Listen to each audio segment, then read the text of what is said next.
Today's topic is preamble. So we will discuss about preamble Constitution of India.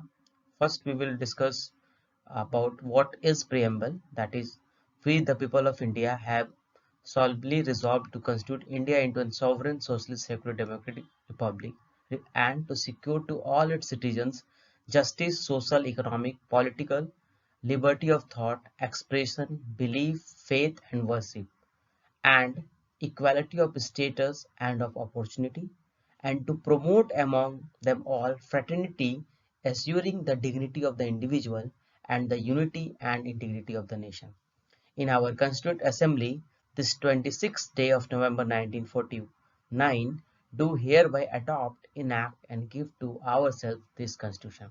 So, this is the first we can say part which is related to the preamble is there, and we will discuss about different thing important topics which is in relation to the preamble. The first is the preamble is key to open the mind of the maker. That means it, it gives an idea about what the constitution wants to talk. In Berubari case of 1960 AIR, the Supreme Court held that the preamble was not part of the constitution and so it cannot be considered as source of powers.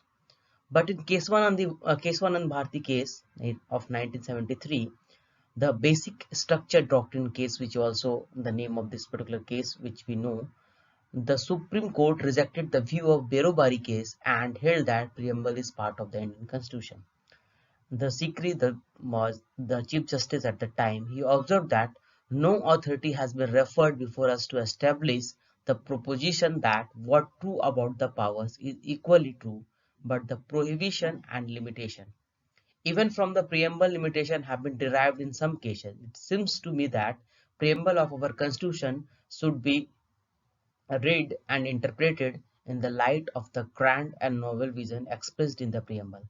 The basic structure of constitution cannot be amended by parliament under article 368 of Indian constitution. So in this particular case, the chief justice has tried to uh, give a information which is tried to that preamble is very much important for constitution, and it is used for interpreting what the basically the constitution want to say. So it is used for interpretation. While you read constitution, you will find that preamble, you will find what is written in the preamble is reflected in the constitution. So it can't be amended, and is basic structure doctrine we say that you can't amend basic structure of anything which is related to that particular constitution. So preamble can be amended by article 368, but the basic structure should not be destroyed. That means you can amend the preamble, but the basic structure you can't remove. That, for example, you can't remove fundamental rights, you can't remove other important things which is given in the constitution. So basic structure doctrine is very much important. The preamble have following purposes which was given in the Keswanand Bharti case versus State of Kerala AR 1973, Supreme Court 1461. It indicates the source of from which the constitution comes, that is people of India. The first the preamble gives that it is the people who gives power to this constitution.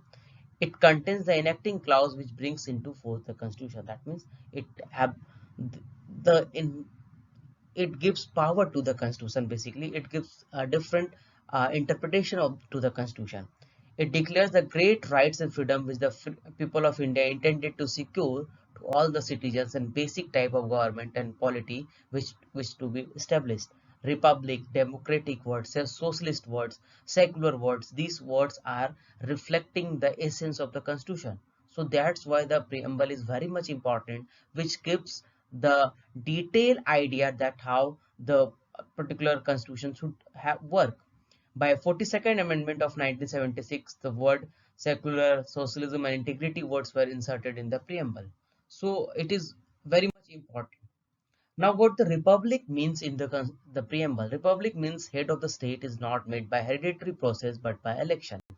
So in a democratic setup, which can be of direct democratic setup, the which the many countries have, like Switzerland is have that particular setup, the people have political sovereignty, and in the indirect, in this representative of the people have political sovereignty. That is, the example is India.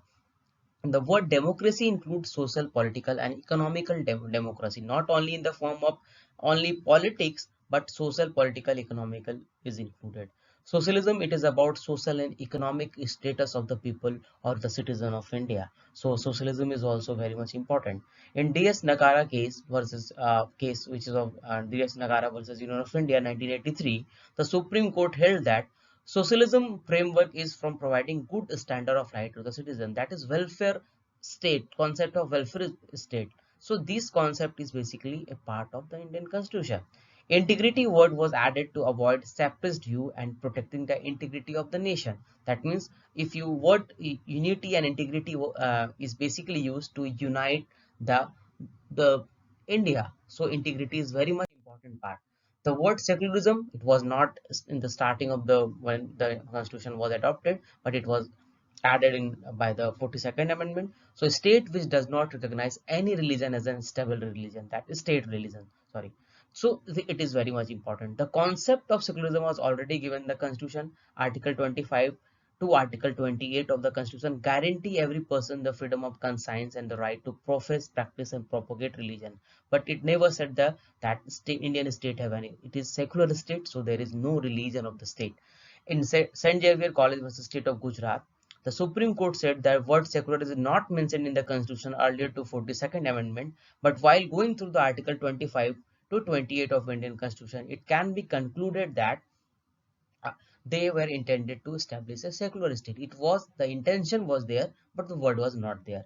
In SR Bommai versus Union of India 1994, it was also said that even though the word was not at the time, it was not part of starting when the constitution was enforced, but it was the intention of the constitution maker that the word secular should be there.